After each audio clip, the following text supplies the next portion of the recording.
we're finally gonna do this, right? We're finally talking about Dookie in 1994. You go first. Like I want to hear your person because I could go on too, but I want to hear your because you talk to me about Dookie. What do you got? Yeah, so there's when a little peek behind the curtain. When I prepare for these videos, I go back, I listen to every album. I take notes on them in terms of high points and low points of the album.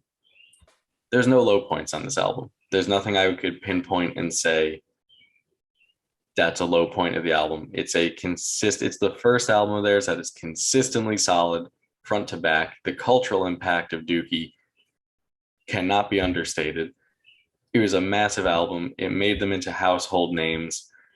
Some of the most massive singles of the genre in general here. I mean, you got Longview, Basket Case, Welcome to Paradise, the re-recorded version, When I Come Around, all massive. And then one of my favorites, She, that was a high point for me. Even though it wasn't like as big as the others, they still play that one live to this day. Even on Hella Mega, they're playing it. Burnout, incredible opening track. Definitely the best opening track of their career so far up until this point. Yes. The only kind of low point, which I can't even count as that, would maybe be All by Myself, the hidden track. It's just a joke song performed by Trey, which it's funny, and I like that it's a little hidden track there, but it's not like a necessity of the album, in my opinion. Really a decade defining album. Like when you think 90s music, you think Dookie. Need I say more? Even the songs that are less popular here are all fantastic. I mean, even like the less revered one, like Sassafras Roots, Coming Clean, Chump, Having a Blast, all great. And then the closing track, FOD, wow.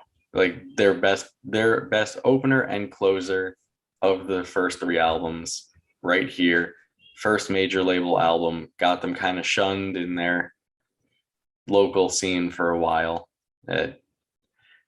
Dumb reasonings, but really, really fantastic culture impacting album. I have no words because everything you just said was pretty damn on point. Like everything from the 5 hit singles off the album, the incredible opening track, the way Chump segues into Longview, Pulling Teeth is a great song. Like Coming Clean, incredible. Like in the FOD is incredible. Like for a major label debut to be that successful and going to like multi-platinum success after all these years, whatever, right? Oh, easily, yeah.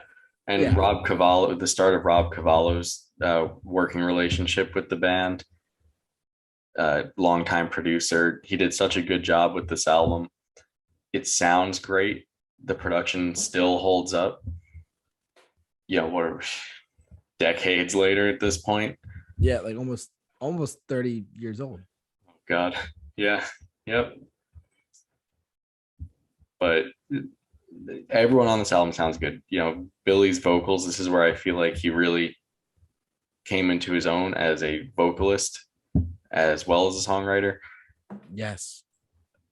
Trey's drumming, I think, has some of the best drum parts of his career here.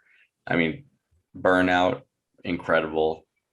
The bass on Longview and the drums on Longview as well, iconic. And all the singles pretty much of this album are still live staples almost 30 years later. I mean, When I Come Around is played on the radio still to this day. Oh, so is Basket Case. Basket Case, yep. I heard Longview the other day on FM radio. I'm like, there you go. So, yep. And it's truly is an era. What'd you say? An era defining album. Is that what Absolutely. You said? 100%. I mean, the guy, and mind you, this is their first major label debut album.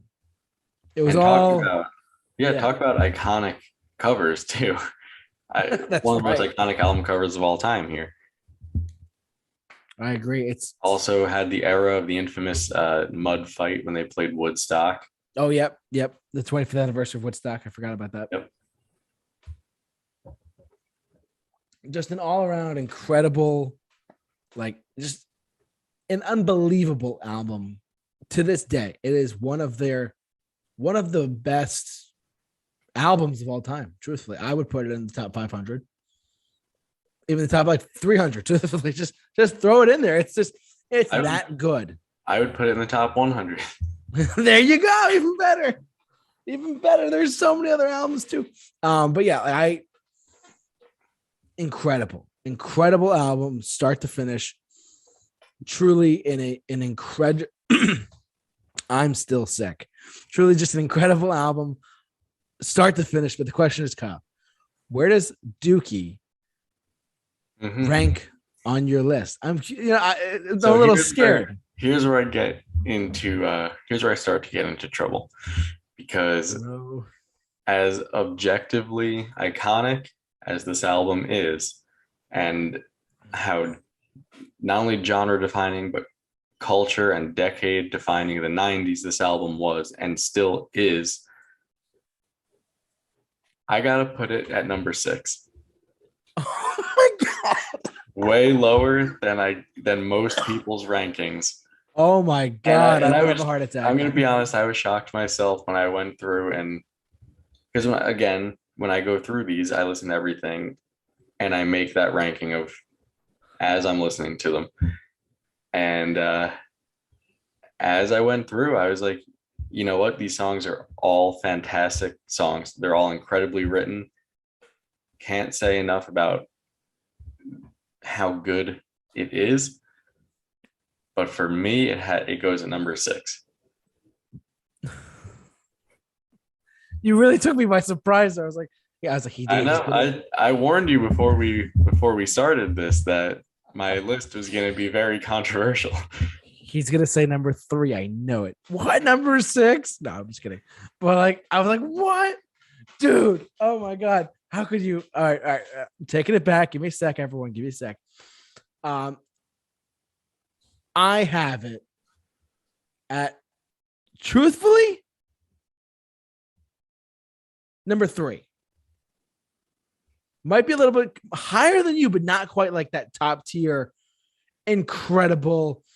It is great. It is a truly incredible album. I love it. But is it the best one in my opinion? No.